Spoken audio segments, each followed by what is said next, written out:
Hello friends, welcome to Pro Talent and I am Nitin Parmar. My dear students, आप सबका स्वागत है on this 20th May daily current affair module by Pro Talent. In this particular module, we try to cover some important news item from your exam point of view. तो दोस्तों, अगर आप ये regularly module देखते रहेंगे और अपने इसके साथ साथ नोट्स बनाते रहेंगे, I am sure you will be in a position to learn a lot. ठीक है, तो मेरा ऑब्जेक्टिव है कि मैं आपके लिए छोटी छोटी चीज़ें डिसाइफर करता रहूं, डिकोड करता रहूं करंट अफेयर की बातें, और आपकी पढ़ाई में मैं मदद करता रहूं। ठीक है, तो चलिए दोस्तों, आज की कहानी चालू करते हैं। और एक बड़ा महत्वपूर्ण मुद्दा देश के इलेक्शन के साथ कनेक्टेड आया है, विच इज सुप्रीम कोर्ट ने, you can say that is हमारी इंडिया की टॉप कोर्ट है, ठीक है, उसने बीजेपी की एडवर्टीजमेंट्स को बड़ा, you can say, negative word use करके कहा that BJP ads are against the ads which are against Trinamool Congress, they are prima facie disparaging. Now what is Supreme Court is saying, ठीक है, and what is this issue? So I'm sure we all know that देश में जब election होता है तो election के कुछ कोड ऑफ कंडक्ट होते हैं कि आप इतने गिर कर, इतना नीचे गिर कर तो कुछ बोलोगे नहीं। ये सुनो, जैसे यू कैन से कोई इलेक्शन कैंपेनर ने बोल दिया कि फलाना फलाना political party is doing, you can say, a term call mujra, ठीक है, now that becomes reasonably, you can say, not acceptable, and that too from a, you can say, person of a good stature. इस तरीके के word use करना दूसरों के लिए अच्छी बात नहीं है, ठीक है। और यहाँ पे बीजेपी के advertisement against Trinamool Congress is known as, you can say, Supreme Court की तरफ से प्राइमा फेसी डिस्पैरेजिंग। कोर्ट ने यह कहा that this are the degenerating debates. क्या क्या वर्ड यूज करें, नोट किया जाए, डिस्पैरेजिंग, ठीक है, another word is use called डीजनरेटिंग।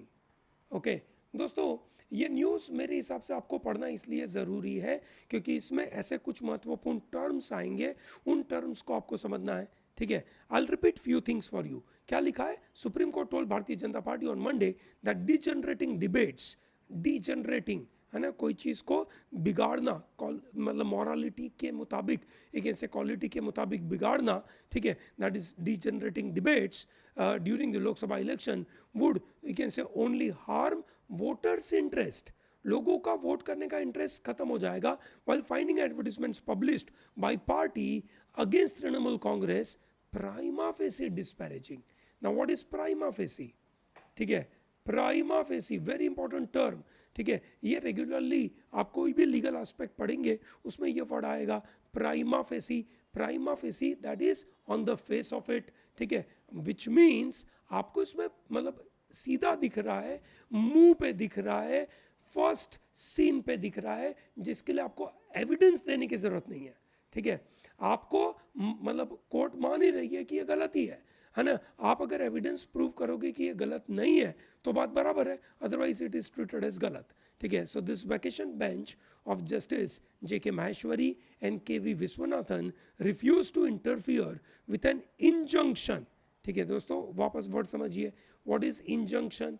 कोई चीज़ के ऊपर इंजंक्शन लगाना मतलब आप कोई एक्टिविटी कर रहे हो उसके ऊपर रोक लगाना। Injunction, you are asking court to put injunction on sudden people. कब आप ऐसा बोलेंगे? जनरली ऐसी कोई चीज़ सामने वाला कर रहा है जो गलत काम कर रहा है, जिसकी वजह से आपके अधिकार वायलेट हो रहे हैं और आप चाहते हैं कि उस बातों पे इंजंक्शन लगाया जाए, उस पर रोक लगाया जाए, that is known as injunction. Injunction मतलब लीगली उसके ऊपर रोक लगाना। हाई कोर्ट ने so interfere with the injunction issued by Kolkata high court against the derogatory and slanderous advertisement. Derogatory word समझिए, डेरोगेट करना किसी को, डेरोगेटरी, ठीक है, किसी के बारे में बुरा बुरा बोलना, किसी को नीचा दिखाना, बी लिटिल करना, ठीक है, उसको खराब तरीके से लोगों की आंखों के सामने प्रेजेंट करना। स्लेंडरस, डिफेम करना, क्या वर्ड है? स्लेंडरस, डिफेम करना, किसी का नाम खराब करना, ठीक है। तो ये एडवर्टीजमेंट्स जो डिफेमेटरी थी, स्लेंडरस थी, डेरोगेटरी थी, डिजनरेटिंग थी, डिस्पैरेजिंग थी, उसके ऊपर सुप्रीम कोर्ट ने कहा this is a prima facie case, ठीक है। हम उसके ऊपर थोड़ी इंजंक्शन के खिलाफ कुछ बोलेंगे नहीं, और ये इंजंक्शन बिल्कुल सही है। Prima facie this advertisements are disparaging, you, that is BJP, can promote yourself, you can say you are the best, that is possible. We, Supreme Court, cannot lend our hand to cause acrimony. हम एक्रीमनी नहीं create होने दे सकते. एक्रीमनी मतलब एक कटु भावना होना लोगों के मन में, ठीक है, एक इल विल होना, एक हेट्रेड होना. सो सुप्रीम कोर्ट बोलती है कि we will not allow hatred through our own hands. हम जब देख रहे हैं कि गलत हो रहा है तो हम नहीं कर सकते, ठीक है. Justice Viswanathan said such advertisements would not be in the interest of voters, it will degenerate debate, ठीक है. Justice Maheshwari referred to specific page number in the court's record, asking, you can say, Mr. Patwalia to consider the advertisements contained in them. ठीक है. तो जो supreme जो BJP की तरफ से जो लॉयर थे, है ना, उनके बारे में बात हो रही है ना. Why are you precipitating things by coming here? आप चीज़ों को और क्यों बिगाड़ना चाहते हो? जस्टिस माहेश्वरी आस्ट, ठीक है. और उन्होंने कहा your rival is not your enemy, ठीक है. Mister Patwalia submitted that advertisements were based on the facts, ठीक है. अब तो दोस्तों ये देखिए, है ना, ये जो बातें हो रही है, this is connected to model code of conduct, है ना. This is model code of conduct. जब इलेक्शन अनाउंस हो जाता है उसके बाद मॉडल कोड ऑफ कंडक्ट लग जाता है, और ये एक तरीके के रूल्स है which is provided for candidates for their general conduct, not just for the candidate but also for the political party. और in this political party, मतलब in this scenario of you can say degenerating debate, political party के ऊपर इस तरीके के control करना ज़रूरी है. पर ये ध्यान रहे, model code of conduct doesn't have any statutory backing, which means it is only Election Commission of India which can put some strict action on it, ठीक है. अदरवाइज आप कोई लॉ के मुताबिक, आईपीसी, सीआरपीसी, आरपीए के कुछ statute के मुताबिक आप कोर्ट में जा सकते हो, अदरवाइज नहीं, ठीक है. मतलब सब कुछ इलेक्शन कमीशन के हाथ में. इसीलिए तो इलेक्शन कमीशन ऑफ इंडिया होना कैसा चाहिए देश में? इंडिपेंडेंट. आर्टिकल नंबर 324 के द्वारा इलेक्शन कमीशन ऑफ इंडिया के पास जो इंडिपेंडेंट का पावर दिया गया है वो बड़ा इंपॉर्टेंट है. ये सर नो, ये बड़ा इंपॉर्टेंट है. इलेक्शन कमीशन ऑफ इंडिया देश में 5 इलेक्शंस करवाते हैं. कौन कौन से इलेक्शन? लोकसभा, राज्यसभा, प्रेसिडेंट का इलेक्शन, वाइस प्रेसिडेंट का इलेक्शन, स्टेट लेजिस्लेटिव असेंबली का इलेक्शन. ये 5 election election commission of India करवाते हैं, और इसमें टोटल 3 मेंबर होते हैं. कौन कौन 3 मेंबर? एक chief election commissioner and other 2 election commissioners. Yes और no? So please tell me in the comment box who is the current chief election commissioner in India. बताइए दोस्तों. तो यहाँ पे जो मॉडल कोड ऑफ कंडक्ट है उसमें स्टैंडर्ड सेट करे जाते हैं, और वो स्टैंडर्ड सेट करने में, ठीक है, क्या क्या कंडीशंस होती है. उन्होंने बोला criticism of other political parties when made shall confine to their policies and programmes and their past record and the work, refrain from criticism of all aspects of private life. किसी की private life पे जाकर आपको comment नहीं करना है, ठीक है.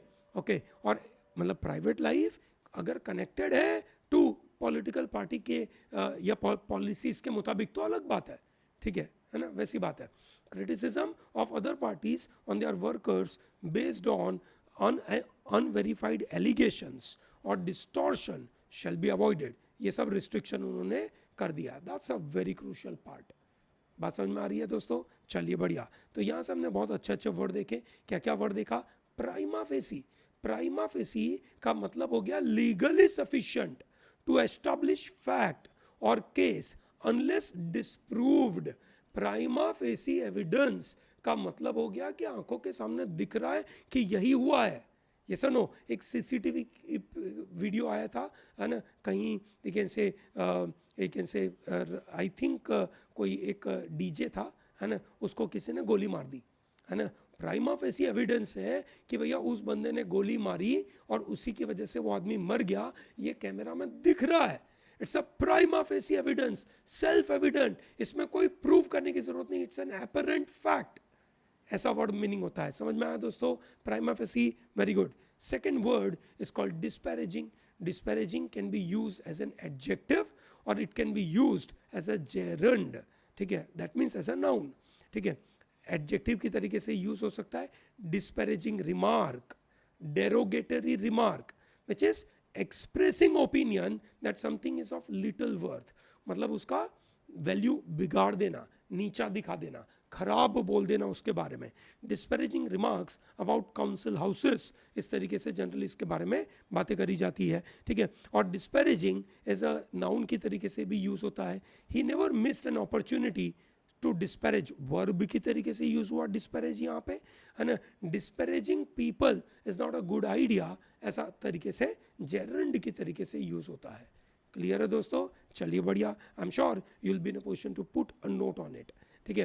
At the same time supreme court के पास ये बहुत बातें जा रही है, क्योंकि इलेक्शन कमीशन ऑफ इंडिया के पास ये मतलब एक ओपी, मतलब जैसे हमने देखा ना मॉडल कोड ऑफ कंडक्ट एक तरीके से कैसा सिनारियो में है, कोई एनफोर्सेबल नहीं है ना, कोई स्टैट्यूटरी बैकिंग नहीं है. जो भी काम करेगा वो कौन करेगा? Election commission of India. और जब बैकिंग नहीं होती है और लोगों के अधिकार वायलेट होते रहते हैं, तो then people have to move towards court, है ना. दैट्स वेरी इंपॉर्टेंट, ठीक है. सुप्रीम कोर्ट ने कहा that there is nothing corrupt about promises made in political parties manifesto.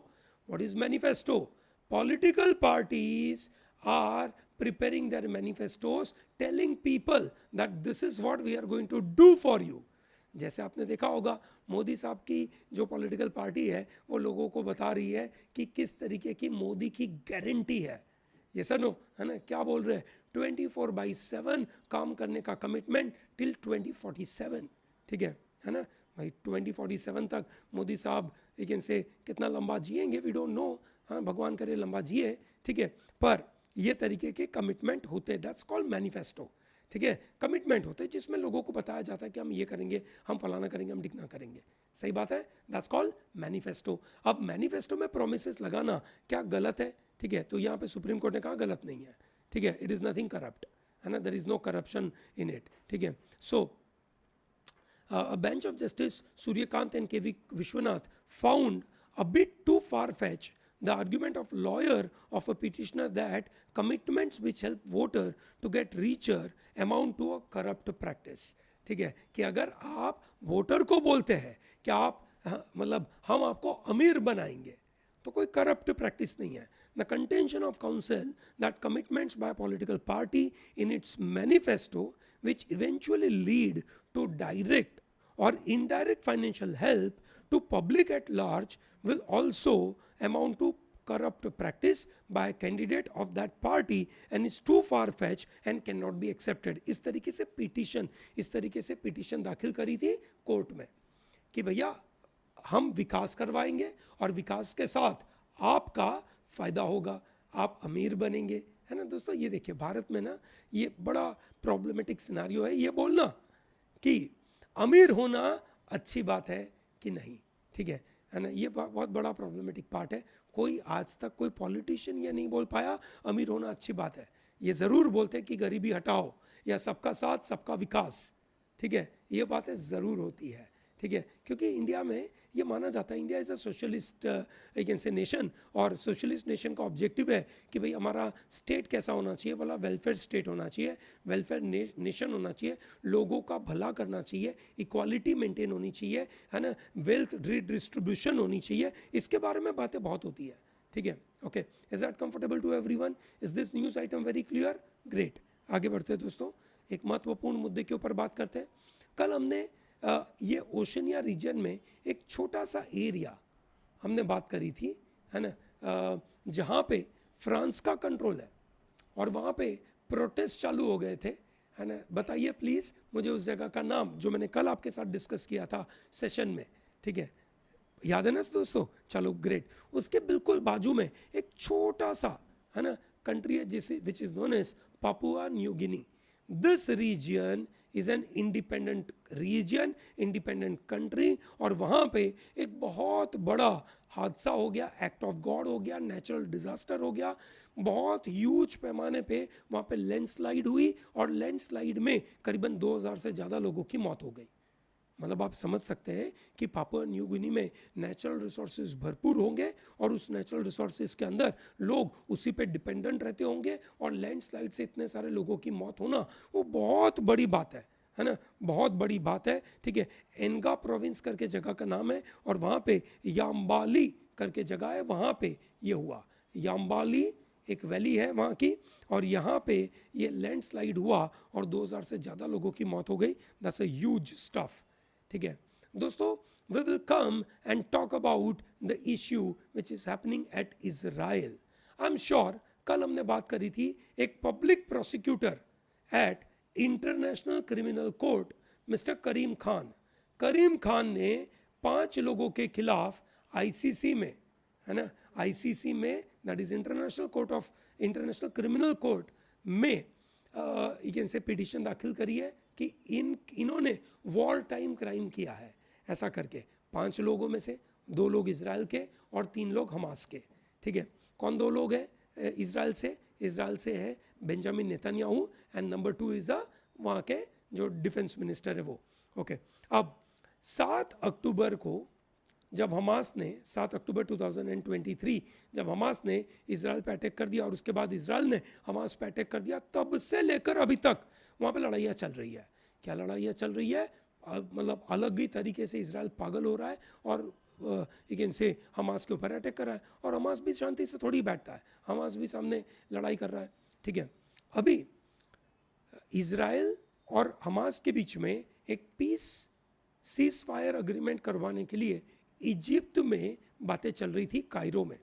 और जब बातें चल रही थी, ठीक है, तब इजराइल ने जो राफा करके जगह है वहाँ पे पैम्पलेट डिस्ट्रीब्यूट करे कि भैया निकलो यहाँ से जल्दी। राफा में पैम्पलेट डिस्ट्रीब्यूट करे और बोला आप जल्दी 24 घंटों में निकल जाइए, बिकॉज हम यहाँ पे एयर स्ट्राइक करने वाले हैं। और राफा पे इन्होंने एक इनसे पागलपंथी से एयर स्ट्राइक कर दिया, एंड देर बाई 45 से ज़्यादा लोगों की मौत हो गई। Palestinian families rush to hospitals to prepare their dead for burial after the strike. ठीक है ना, संडे को ये स्ट्राइक हुआ। Israel said the initial investigation showed an attack against commander of the Hamas. हमने हमास के ऊपर अटैक किया है, ना कि हमने सिविलियन पे अटैक करा है। और इसकी वजह से ये पूरा वर्ल्ड, है ना, इस बात के साथ सहमत नहीं है। यूरोपियन यूनियन, है ना, बोलता है ये गलत बात है। ठीक है, मैक्रोन साहब बोलते हैं ही इज आउटरेज्ड। क्या वर्ड उन्होंने यूज करा? He is outraged. World leaders are saying that they are outraged by Israel's barbaric attack on Rafah's tent camp. ठीक है, this is known as outrage करना, है ना, नोट किया जाए वर्ड आउटरेज करना। ठीक है, किसी की मॉरलिटी को, किसी की डिसेंसी को ख़त्म कर देना। ठीक है, पूरे वर्ल्ड में एक मॉरलिटी, एक डिसेंसी चल रही है, उसको इजराइल ख़त्म कर रहा है। ठीक है, उसको इजराइल ख़त्म कर रहा है। और ये बारबरिक अटैक के ऊपर मेरा ऐसा मानना है, ठीक है, कि सब लोगों को से बोलना चाहिए और थोड़ा स्ट्रिक्ट एक्शन भी इजराइल के प्रति लेने चाहिए। ठीक है, और ये जो 45 लोग मरे उसमें से आधे तो से वुमेन है, चिल्ड्रन है। ठीक है, और ओल्डर एडल्ट्स है, विच इज़ रियली बैड। ठीक है, गाज़ा में हमास के द्वारा चलने वाली हेल्थ मिनिस्ट्री ने एक इनसे कहा कि ये आधे से ज़्यादा लोग जो मरे हैं वो वुमेन हैं, चिल्ड्रन हैं और ओल्ड एज वाले लोग हैं। वॉशिंगटन ने भी जो इजराइल का जो गवर्नमेंट है उसको कहा to take every precaution possible to protect civilian. France, तुर्की, इटली, सब ने इस बात के ऊपर आपत्ति जताई, है ना। अभी तक इस लड़ाई में 36,000 से ज़्यादा लोगों की मौत हो चुकी है। ठीक है ना।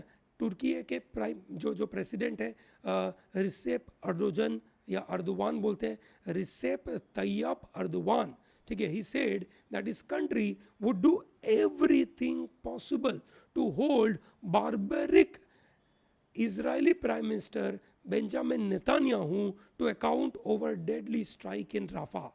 ठीक है, ऐसा माना जाता है कि अगर इजराइल में ये प्रेसिडेंट साहब कभी भी निकल गए ना, ठीक है, तो इनके ऊपर तो वॉर टाइम क्राइम और इनके ऊपर तो क्या क्या केसेस चलेंगे। ठीक है, तो Egypt military says border guard killed in shooting at Rafah crossing. So दोस्तों ये जो राफा का क्रॉसिंग है ना, ये जगह का आपको पता होना चाहिए. I'll explain. ठीक है, ये आपका पूरा इजराइल का रीजन है और उसमें एक खंजर जैसी जगह which is known as Gaza strip. ठीक है, गाजा स्ट्रिप में ये जो एक बॉर्डर है ना, ये एक बॉर्डर है. ठीक है, which is known as Philadelphi corridor. क्या बोलते हैं इसको? Philadelphi corridor. ठीक है, 1954 में इजराइल और यू कैन से इजिप्ट के बीच में अग्रीमेंट हुआ था और ये फिलाडेल्फी कॉरिडोर पे इजिप्ट का कंट्रोल है. इजिप्ट ये बॉर्डर को प्रोटेक्ट करता है. ठीक है, इजराइल ने ये बॉर्डर पे अपना कंट्रोल बाद में ले लिया था. ठीक है, और यहाँ से ये राफा क्रॉसिंग है, ये केरेम शाओलोम क्रॉसिंग है, वहाँ से गाजा में जा सकते हैं और वहाँ से इजिप्ट में जा सकते हैं, सिनाई प्रोविंस में. ठीक है, तो यही फिलाडेल्फी कॉरिडोर है जहाँ पे राफा आया और उसी राफा पे इजराइल ने अटैक किया और लोगों को बोला था कि भैया आप राफा से निकलिए और से अपने आप को बचा लीजिए. So this is how the problem is happening. ठीक है, now let's go and talk about what is happening in Bangladesh. Bangladesh बड़ा मज़ेदार सा कंट्री. 1971 में इंडिया ने एक वॉर लड़ी थी पाकिस्तान के साथ और उसकी वजह से जो ईस्ट पाकिस्तान और वेस्ट पाकिस्तान ऐसे दो कंट्री थे, उसमें से ईस्ट पाकिस्तान को हमने अलग देश बनवा दिया which is known as again से बांग्लादेश. और उनके जो फाउंडिंग फादर थे है ना, उनका नाम है अगेन से बांगबंधु शेख मुजीबुर रहमान. क्या नाम है उनका? शेख मुजीबुर रहमान. ठीक है, शेख मुजीबुर रहमान 1971 की वॉर के बाद उन्होंने बांग्लादेश बनाया. Is known as Bangabandhu, is a father of Bangladesh. ठीक है, और फिर 1975 में उनके घर में सभी लोगों को मतलब मार डाला गया था. एक अटैक हुआ था उनके घर पे और सबको मार डाला था. उस समय पे उनकी एक डॉटर थी, मतलब दो डॉटर थी, उसमें से एक शेख हसीना और दूसरी डॉटर दोनों उस समय पे जर्मनी में थे और वो बच गए थे. Sheikh Hasina is now the PM. ठीक है, नाउ द प्राइम मिनिस्टर. जनवरी महीने में वहाँ पे इलेक्शन हुआ था. 7 जनवरी को वहाँ पे इलेक्शन हुआ और शेख हसीना गॉट इलेक्टेड. जो इलेक्शन हुआ था दोस्तों वो बहुत एक से प्रॉब्लमेटिक वे में हुआ था क्योंकि जितने भी अपोजिशन पार्टी के लोग थे उन सबको पकड़ के जेल में डाल दिया था. जैसे केजरीवाल को जेल में डाला था इंडिया में, है ना, उसी तरीके से यहाँ पे सभी अपोजिशन पार्टी के मेंबर को जेल में डाल दिया और इलेक्शन कंडक्ट करवाया और इलेक्शन को बोला अरे मस्त वाला इलेक्शन हुआ, ऐसा बोल दिया, जो ऑब्वियसली गलत है. अब शेख हसीना मैडम कुछ और बोल रही है. She said I was offered hassle free re-election in return for allowing airbase. उन्होंने कहा कि एक कंट्री है जो बांग्लादेश में एयरबेस बनाने के लिए तैयार है और अगर मैं उसको परमिशन देती हूँ एयरबेस बनाने के लिए तो वो कंट्री मुझे ऐसा बोल रही थी कि हम आपको इलेक्शन आसानी से जितवा देंगे. ठीक है, और उन्होंने कहा ऐसा मुझे 2001 में भी मिला था, पर मतलब लोगों ने ऑफर किया था और उस समय पे 2001 में ऑफर किया था, अभी भी वापस ऑफर कर रहे हैं और मैं इस देश को बिकने नहीं दूंगी. इस देश की कोई भी प्रॉपर्टी को मैं किसी को भी नहीं बेचने दूंगी. इस तरीके से उन्होंने बात रखी. अब उन्होंने बताया नहीं कि वो आदमी कौन है, कंट्री कौन है. हाँ, ये ज़रूर बोला वाइट मैन. ठीक है, अब ये किसको रेफर कर रही थी, क्या हो रहा था, nobody knows, but yes, this is how the scenario is happening. दोस्तों, गुजरात राजकोट में है ना, गुजरात में एक बड़ा एरिया है which is known as Kathiawar और उस काठियावाड़ में एक बड़ा महत्वपूर्ण जगह है which is known as Rajkot. नाम से ही आपको समझ में आया होगा कि राजा महाराज वहाँ रहते थे. ठीक है, राजकोट. ठीक है, उस राजकोट में एक बहुत बड़ी ट्रेजेडी हो गई. ठीक है, और उस ट्रेजेडी में बेसिकली एक गेम जोन था और वो गेम जोन में वेल्डिंग एक्टिविटी चल रही थी और वेल्डिंग एक्टिविटी के बाद एक्सीडेंट हुआ और एक्सीडेंट के बाद आग लगी और आग लगने से बहुत सारे लोगों की मौत हो गई. कितने लोग मरे? करीबन 30 से ज़्यादा लोगों की मौत हो गई. ठीक है, और वो भी इस तरीके से मरे कि उनकी बॉडी भी आइडेंटिफाई करने के काबिल नहीं बची. ठीक है, पूरे के पूरे जल गए लोग, है ना, उतना बुरा सिनारियो क्रिएट हुआ. और इसकी वजह से गुजरात हाई कोर्ट ने एक सुओ मोटू कॉग्निजेंस लिया. क्या लिया भैया? Suo motu cognizance. What is the meaning of suo motu? Suo motu का मतलब होता है सेल्फ मोटिवेटेड, मतलब कोर्ट के पास किसी ने केस करने नहीं आए, ठीक है, कोई किसी ने पिटीशन दाखिल नहीं करी, कोर्ट को खुद लगा कि ये गलत हुआ है और let me put a case. जब कोर्ट को खुद लगता है कि ये गलत हुआ है and I want to put a case, that is known as suo motu case. समझ में आया दोस्तों? Is that very clear to everyone? Great. So ये सुओ मोटू केस हुआ जहां पे गुजरात हाई कोर्ट ने स्टेट गवर्नमेंट को, ठीक है, स्टेट गवर्नमेंट को, साथ में राजकोट म्यूनिसिपल कॉरपोरेशन को कहा कि we do not have any faith in you, ठीक है, हमारा आप में कोई फेथ नहीं है, मतलब आप जो कर रहे हो हमें बता रहे हो, हम विश्वास ही नहीं करते आपके ऊपर, ठीक है। You as a civic body which is called RMC, you did not bother to check even once when such a giant structure was built and became operational, ठीक है दोस्तों। ये 1.5 साल से चल रहा था पूरा गेमिंग जोन और उसके ऊपर आरएमसी ने कुछ काम नहीं किया। जस्ट लाइक वो मुंबई में है ना, मुंबई में इतना बड़ा होर्डिंग चला था और एक होर्डिंग की महीने का रेंट कितना होता है?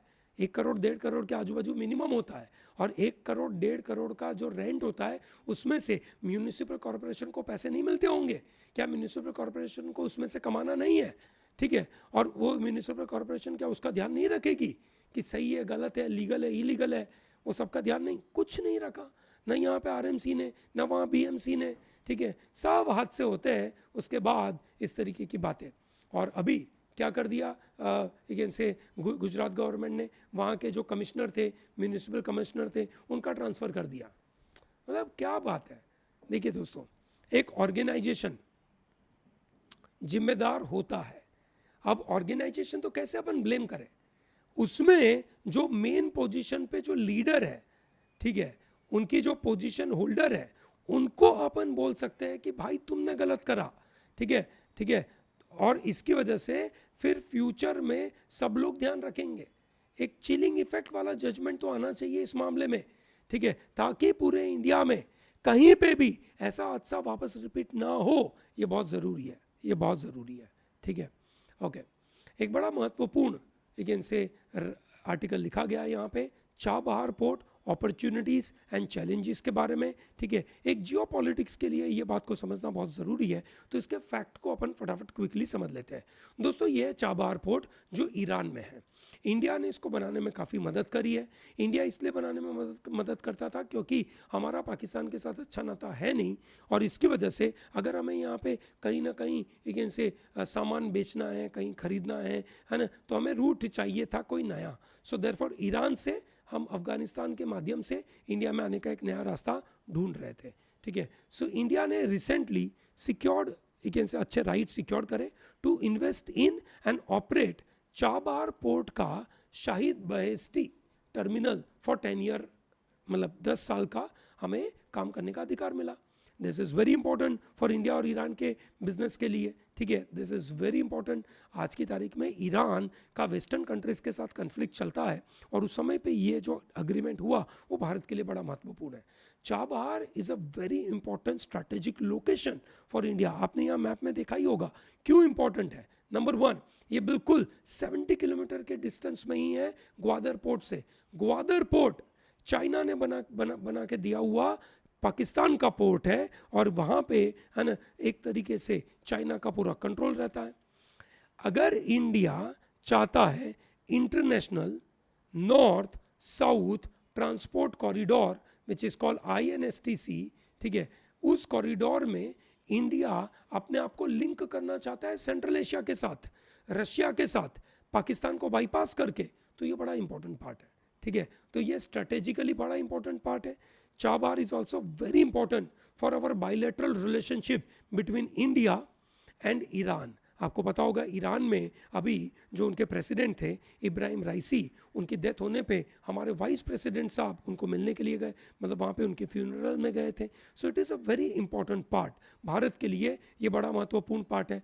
जो प्रीवियस प्रोजेक्ट थे, एक था फरजाद बी गैस फील्ड, है ना, फिर एक था ईरानो हिंद शिपिंग कंपनी, दे वर अबेंडन, उसको बंद कर दिया गया था because of geopolitical links. America ने बहुत ज़्यादा सैंक्शन लगा दिए थे, इसलिए हमने वो बंद कर दिया था। ठीक है, चाबहार 2003 से चालू किया था हमने, इंडिया ने 2003 से उसमें मदद करा है। ठीक है, and now we are still in a position to support them. ठीक है, तो इंडिया को जियोपॉलिटिकल और डिप्लोमेटिक डायमेंशन में ये बड़ा इंपॉर्टेंट है। इजराइल और ईरान का अभी झगड़ा भी चल रहा है और इस सिचुएशन में इंडिया उसको मदद कर रहा है, जो बहुत अच्छी बात है। दोस्तों, आपको पता होगा अमेरिका का एक लॉ है जिसका नाम है काटसा। क्या नाम है उसका? काटसा। काटसा का मतलब क्या है? काटसा का मतलब है countering America's adversaries through sanctions act. क्या नाम है उसका पूरा? थ्रू सैंक्शंस एक्ट, काटजा बोलते हैं, जिसके अंदर अमेरिका ने कहा कि हमारे जो एडवर्सरी है Russia, Iran and north Korea, कोई भी इन 3 कंट्री के साथ अगर काम करेगा, ठीक है, तो हम उसके ऊपर सैंक्शन लगा देंगे। ठीक है, सो यूएसए काफ़ी थ्रेट देता है चाबार पोर्ट में, तो इंडिया बोलता है कि भैया ऐसा मत करो, हमारा उनके साथ अच्छा नाता है, आप उसको देख रहे हो बहुत शॉर्ट साइटेड वे में देख रहे हो। ठीक है, ये एक लॉन्ग टर्म इकोनॉमिक डेवलपमेंट की बातें हो रही है ना। We are not doing anything wrong and more importantly हम चाइना को कंट्रोल करने के लिए कर रहे हैं। हमें चाइना बीच में इसलिए लाना पड़ता है क्योंकि अमेरिका को चाइना के साथ पंगा है। ठीक है, तो ये सब बातें आपको पता होनी चाहिए। Is that comfortable to everyone? Great. So आगे बढ़ते हैं दोस्तों, अब हम बात करेंगे ताइवान। ताइवान में इलेक्शन हुआ था, आपको याद होगा, हमने कल बात करी थी। क्या उनके नए जो प्रेसिडेंट आए उनका नाम क्या है? ठीक है, लाई चिंग ते। क्या नाम है भैया इनका? लाई चिंग ते। दोस्तों, मैं बहुत बार रिपीट करूंगा एक के एक नाम आपके लिए, ठीक है, ताकि आप एग्जाम तक ये नामों को बिल्कुल दिमाग में डाल दे, एग्जाम में पूछा जाए मुंह जुबानी आपको याद हो। ठीक है, सो प्रेसिडेंट ऑफ ताइवान नए इलेक्शन के द्वारा जो इलेक्ट होकर आए, लाई चिंग ते। ठीक है, और वहां पे एक यूएसए के सीनियर लॉ मेकर विजिट करने गए थे, है ना, जिनका नाम है माइकल मैककॉल। क्या नाम है उनका? Michael McCall. ये विजिट करने गए थे। ठीक है, अमेरिका इसलिए विजिट करने जाता है क्योंकि चाइना बोलता है ताइवान कोई इंडिपेंडेंट कंट्री नहीं है, ये सुनो, और इसलिए उसके साथ कोई डिप्लोमेटिक टाइप्स नहीं रखना। अमेरिका बोलता है we will keep diplomatic ties with Taiwan, जो होता है उखाड़ लो। ठीक है, इसीलिए जब वो नए इलेक्शन होता है, नए प्रेसिडेंट आते हैं, तो सीधा तुरंत फ़ोन पे बात करके कॉन्ग्रेचुलेशंस बोलते हैं और उसके बाद किसी आदमी को वहाँ पे भेजते हैं। ठीक है, ओके। सो जो house of foreign affair committee है उसके हेड है मिस्टर माइकल मैककॉल, और वो गए थे वहाँ पे, उन्होंने ये मज़ेदार सा फोटो खिंचवाया। ठीक है, चलिए बढ़िया। एंड चाइना साउथ कोरिया और जापान के साथ एक अच्छा कोऑपरेशन करने का प्लान कर रहा है। ठीक है, और ये तीन कंट्रीज के प्राइम मिनिस्टर मिले एक साथ। ठीक है, जापान के प्राइम मिनिस्टर का नाम क्या है भैया? फूमियो किशिडा। क्या नाम है उनका?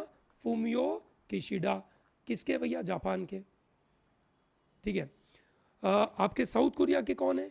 यून सुक यूऑल, साउथ कोरिया के हैं। और चाइना के प्राइम मिनिस्टर, जिनको चाइनीज प्रीमियर बोलते हैं, उनका नाम है ली कियांग। ठीक है, ये 3 लोग मिले। इनका ऑब्जेक्टिव था that we would like to revive cooperation in Seoul, Tokyo and Beijing. That means China, South Korea and Japan, हम इसमें एक ट्राइलेटरल मीटिंग करेंगे और ये एक तरीके से हम फ्यूचर में आगे बढ़ने की बात करेंगे। हम फ्री ट्रेड अग्रीमेंट करेंगे, एक प्रोडक्शन बनाने की बात करेंगे। ये सब उन्होंने बातें करना चालू किया, और बातों बातों में चाइना ने यह भी बोल दिया कि भैया देखो, तुम लोग हमारे साथ पीस अग्रीमेंट कर रहे हो, सिक्योरिटी कॉपरेशन बढ़ाने की बात कर रहे हो, अच्छी बात है, पर हम देख रहे हैं कि आप दोनों वो अमेरिका के साथ रेगुलर मिलते रहते हो, हमें नहीं अच्छा लग रहा है, ऐसा मत करो, ये एरिया आपका और हमारा है, इसमें किसी दूसरे पार्टी को मत इन्वॉल्व करो। इस तरीके से चाइना ने उनको बोला है। ठीक है, चलो great. I think this is it from my side. Yes, ठीक है, ये है आज के समय पे, मतलब आज का मेरी तरफ से एक मज़ेदार सा करंट अफेयर का मॉड्यूल। आई होप आपको पसंद आया होगा। आई होप आपको इसमें जो छोटी छोटी चीज़ हमने आपको बताई वो मदद करी होगी। फिर भी अगर आपके मन में कोई सजेशंस हो, कोई क्वेरी हो, कोई क्वेश्चंस हो, हमें कमेंट बॉक्स में बताइए। I will be more than happy to respond to all your queries. Okay, thank you and all the best.